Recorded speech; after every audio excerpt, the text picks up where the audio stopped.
This geometry level has almost 100 frame per frame inputs, making for an incomparable challenge. Keeping your focus from minutes on end while adrenaline fuels your body is what evolves the simple platformer game of Geometry Dash into something worth a lifetime.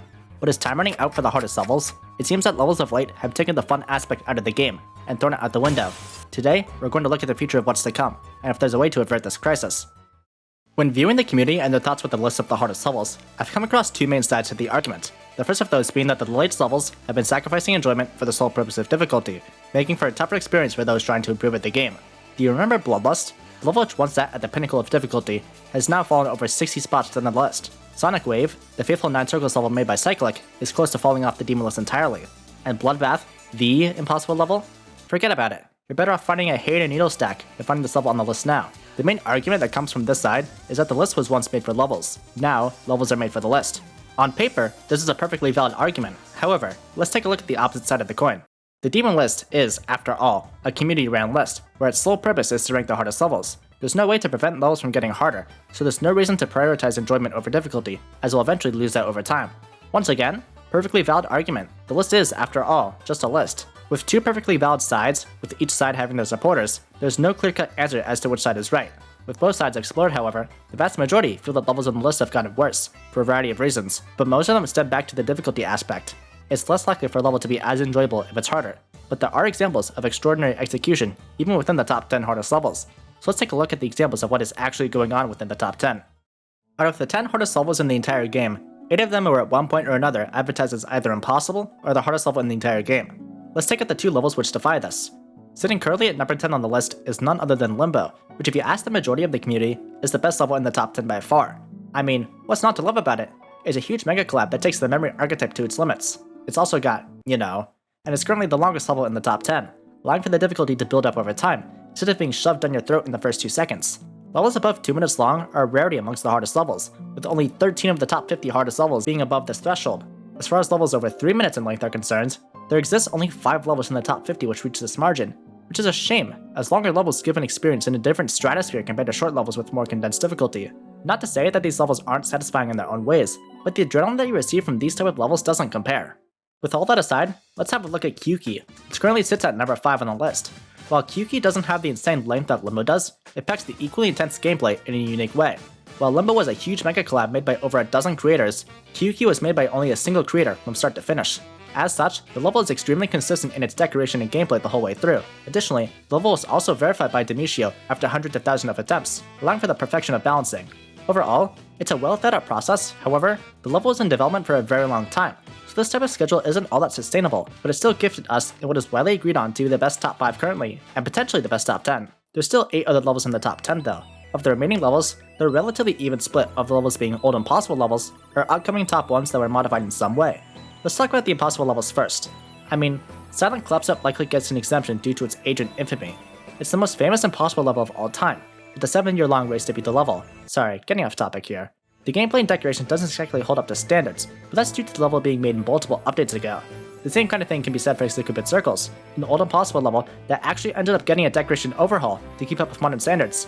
If only they did the same thing to its gameplay. I'm being too harsh with it. It's around the same age as Silent Collapse-Up in terms of its gameplay, so it's going to be all over the place.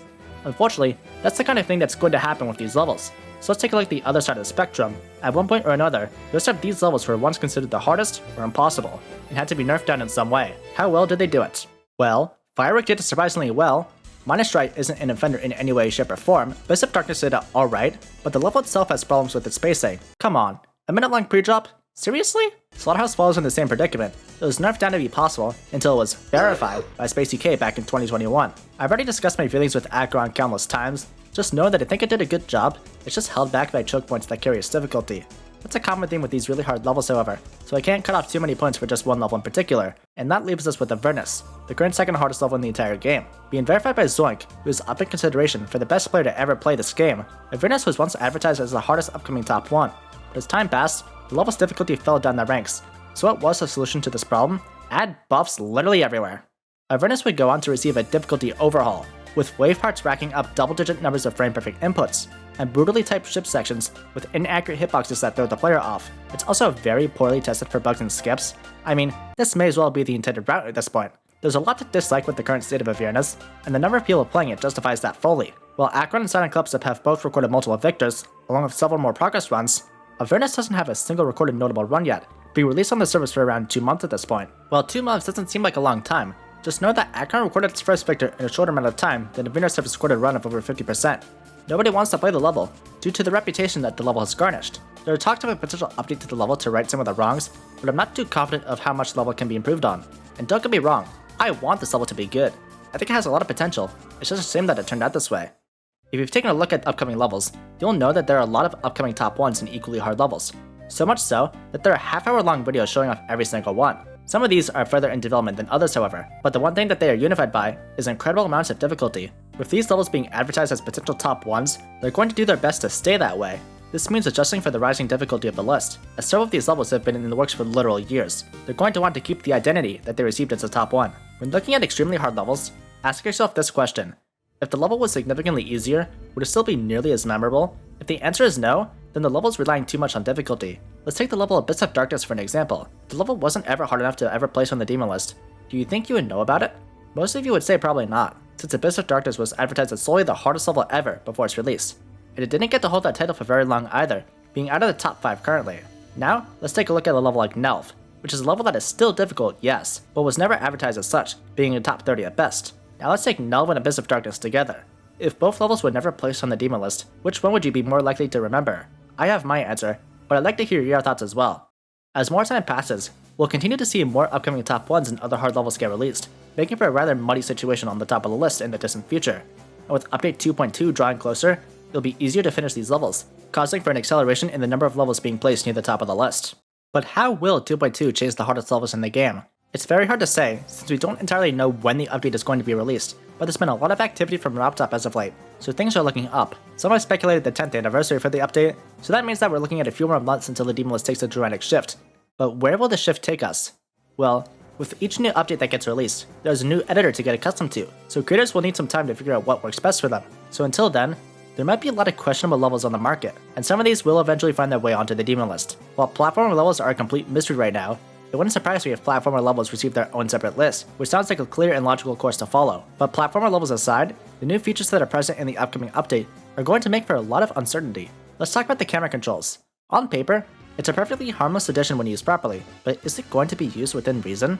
In the 2.2 private server, there have been countless demonstrations of this new camera trigger, and while they look astonishing, at one point or another, you have to wonder how they'll affect the actual gameplay of a level. Don't get me wrong, I could watch a level like this all day, but the camera moving all over the place would certainly complicate the process of clearing the level. And don't forget, in order to get on the demon list in this day and age, your level has to be harder than Erebus, which used to be number 1 back in the early days of 2.1. The progression of difficulty is going to make it tough for the camera features to be used in extremely hard levels, but creators have proved that anything is possible.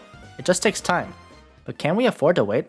According to a poll that I put out to you guys, the majority of you believe that the levels have gotten worse over the past year, and if there's no update to change things for the better, then I'm not sure how I feel about that changing. With the current levels in play, you won't find too many players giving high enjoyment ratings of the hardest levels, with the average enjoyment rating for a level on list seemingly on a downward slope. And with the competition for the top of the list growing, with update 2.2 seemingly on the horizon, I make a guess that there's going to be a lot of people who will try to make the hardest level right as the update drops, making for what could be a messy situation on our hands. With several levels competing for the top in a short period of time, it's natural for players to compete with one another to reach the top, and in the process, the level's gameplay integrity is put into question. This is all, however, just speculation of a hypothetical scenario, but it's one that is definitely not out of the realm of possibility. If this were to play out, then there could be a wave of levels that push solely towards the top spot, and while that would certainly be an exciting event to watch, the aftermath as such would pose its own side effects. Yes, the list job is only to rank the hardest levels, but wouldn't it be better if the proper steps were taken to make the level better? We already learned our lesson with Avernus, so let's do our best to not find ourselves in this situation again. So, why does everything I said matter? Well, to put it simply, as a long-time top-level grinder myself, I'm worried. There's the potential for a lot to go wrong in the future, especially with the volatility of an update over half a decade in the making potentially on the doorstep. It's a super volcano waiting to erupt and wreak havoc on highly skilled players. You may not agree with what I have to say, and that's totally fine. My goal is to just open your eyes on a new point of view. Anyway, I'm gonna get out of here. Thanks for watching, and I'll see you in the next one.